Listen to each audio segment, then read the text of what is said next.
ಎಲ್ಲರಿಗೂ ನಮಸ್ಕಾರ. ಇದು ಚಿಕ್ಕಮ್ಮ ಫೆನಿಟಾ. ಇಂದಿನ ಕಥೆಯ ಹೆಸರು ದೇವರ ಪ್ರತಿರೂಪದಲ್ಲಿ.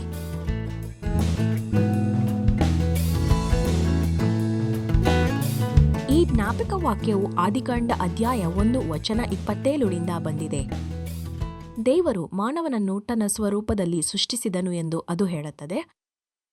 ದೇವರ ಸ್ವರೂಪದಲ್ಲಿ ಆತನು ಆತನನ್ನು ಸೃಷ್ಟಿಸಿದನು, ಗಂಡು ಹೆಣ್ಣಾಗಿ ಅವರನ್ನು ಸೃಷ್ಟಿಸಿದನು. ಇಂದಿನ ಸಂದೇಶ: ದೇವರು ತನ್ನ ಪ್ರೀತಿಯ ಉಡುಗೊರೆಗಳಿಂದ ನನ್ನನ್ನು ಸುತ್ತುವರೆದಿದ್ದಾನೆ. ದೇವರು 6 ದಿನಗಳಲ್ಲಿ ಸುಂದರವಾದ ಮತ್ತು ಪರಿಪೂರ್ಣವಾದ ಜಗತ್ತನ್ನು ಸೃಷ್ಟಿಸಿದನು. ನಂತರ ಅದನ್ನು ಆನಂದಿಸಲು ಅವನು 2 ವಿಶೇಷ ಜನರನ್ನು ಸೃಷ್ಟಿಸಿದನು. ಅದರ ಬಗ್ಗೆ ಓದೋಣ. ದೇವರು ಸೂರ್ಯ ಮತ್ತು ಚಂದ್ರರನ್ನು ಸೃಷ್ಟಿಸಿದನು. ಅವನು ಸಸ್ಯಗಳು, ಮೀನುಗಳು, ಪಕ್ಷಿಗಳು ಮತ್ತು ಪ್ರಾಣಿಗಳನ್ನು ಸೃಷ್ಟಿಸಿದನು. ಅವನು ಎಲ್ಲವನ್ನೂ ನೋಡಿದನು ಮತ್ತು ಅದು ಒಳ್ಳೆಯದು ಎಂದು ನೋಡಿದನು. ಆದರೆ ಅವನ ಸೃಷ್ಟಿ ಅಪೂರ್ಣವಾಗಿತ್ತು.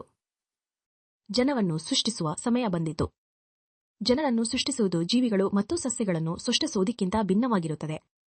ಜನರ ದೇವರ ಸ್ವಂತ ಸ್ವರೂಪದಲ್ಲಿರಬೇಕಿತ್ತು ಮತ್ತು ಅವರು ಪ್ರಾಣಿಗಳ ಮೇಲೆ ಆಳ್ವಿಕೆ ನಡೆಸಬೇಕಿತ್ತು. ಹೀಗೆ ದೇವರು ನೆಲದ ಮಣ್ಣಿನಿಂದ ಮನುಷ್ಯನನ್ನು ರೂಪಿಸಿದನು. ಅವನು ಆ ಮನುಷ್ಯನ ಬೆರಳುಗಳು ಮತ್ತು ಕಾಲ್ಬೆರಳುಗಳನ್ನು, ಅವನ ಕಣ್ಣುಗಳು, ಕಿವಿಗಳು ಮತ್ತು ಬಾಯಿಯನ್ನು ಜಾಗರೂಕತೆಯಿಂದ ಮಾಡಿದನು. ದೇವರು ಮನುಷ್ಯನನ್ನು ರೂಪಿಸುವುದನ್ನು ಮುಗಿಸಿದಾಗ ಅವನು ಆ ಮನುಷ್ಯನ ಮೂಗಿಗೆ ಊದಿದನು. ಆ ವ್ಯಕ್ತಿ ಉಸಿರಾಡಲು ಪ್ರಾರಂಭಿಸಿದನು.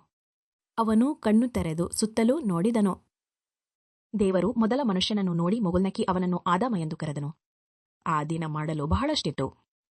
ದೇವರು ಆದಾಮನಿಗೆ ಎಲ್ಲಾ ಪ್ರಾಣಿಗಳ ಮೇಲ್ವಿಚಾರಕನು ತಾನೇ ಎಂದು ಹೇಳಿದನು. ಅವನ ಮೊದಲ ಕೆಲಸ ಅವುಗಳಿಗೆ ಹೆಸರಿಡುವುದಾಗಿತ್ತು.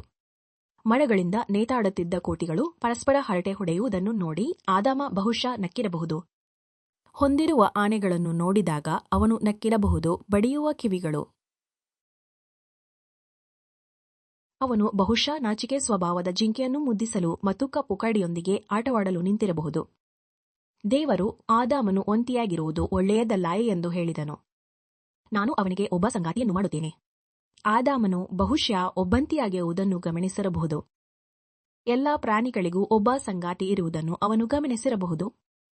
ಅವರೊಂದಿಗೆ ಒಡನಾಟ ಇಡಲು ಅವರಂತೆ ಜೀವಿಗಳಿದ್ದರು. ಅವರು ಸಂವಹನ ನಡೆಸಬಹುದು ಮತ್ತು ವಿಷಯಗಳನ್ನು ಹಂಚಿಕೊಳ್ಳಬಹುದು. ಆದರೆ ಅವನಿಗೆ ಯಾರೂ ಇರಲಿಲ್ಲ. ಆದ್ದರಿಂದ ದೇವರು ಆದಾಮನಿಗೆ ಗಾಢ ನಿದ್ರೆ ಬರುವಂತೆ ಮಾಡಿದನು. ನಂತರ ಅವನು ಆದಾಮನ ಪಕ್ಕೆಲುಬುಗಳಲ್ಲಿ ಒಂದನ್ನು ತೆಗೆದುಕೊಂಡು ಒಬ್ಬ ಮಹಿಳೆಯನ್ನು ಸೃಷ್ಟಿಸಿದನು. ಆದಾಮನು ಎಚ್ಚರವಾದಾಗ ದೇವರು ಆ ಸ್ತ್ರೀಯನ್ನು ಅವನ ಬಳಿಗೆ ಕರೆತಂದನು. ಆದಾಮ ಸಂತೋಷಪಟ್ಟರು. ಅವಳು ನನ್ನ ಮೂಳೆಗಳು ಮತ್ತು ಮಾಂಸದಿಂದ ಮಾಡಲ್ಪಟ್ಟಿದ್ದಾಳೆ ಎಂದನು. ಆಕೆಯನ್ನು ಪುರುಷನಿಂದ ತೆಗೆಯಲ್ಪಟ್ಟ ಕಾರಣ ಆಕೆಯನ್ನು ಸ್ತ್ರೀ ಎಂದು ಕರೆಯಲಾಗುವುದು. ಮತ್ತು ಆದಾಮನು ಮೊದಲ ಮಹಿಳೆಯನ್ನು ಕರೆದನು. ದಿನದ ಕೊನೆಯಲ್ಲಿ ದೇವರು ತಾನು ಸೃಷ್ಟಿಸಿದ ಎಲ್ಲವನ್ನೂ ನೋಡಿದನು. ಅವನು ಸಸ್ಯಗಳು, ಮರಗಳು, ಮೀನುಗಳು, ಪ್ರಾಣಿಗಳು ಮತ್ತು ಆದಾಮ ಹವ್ವರನ್ನು ನೋಡಿದನು. ಅದು ಒಳ್ಳೆಯ ದಿನವಾಗಿತ್ತು. ಮತ್ತು ದೇವರು ಇದು ತುಂಬಾ ಒಳ್ಳೆಯದು ಎಂದು ಹೇಳಿದನು.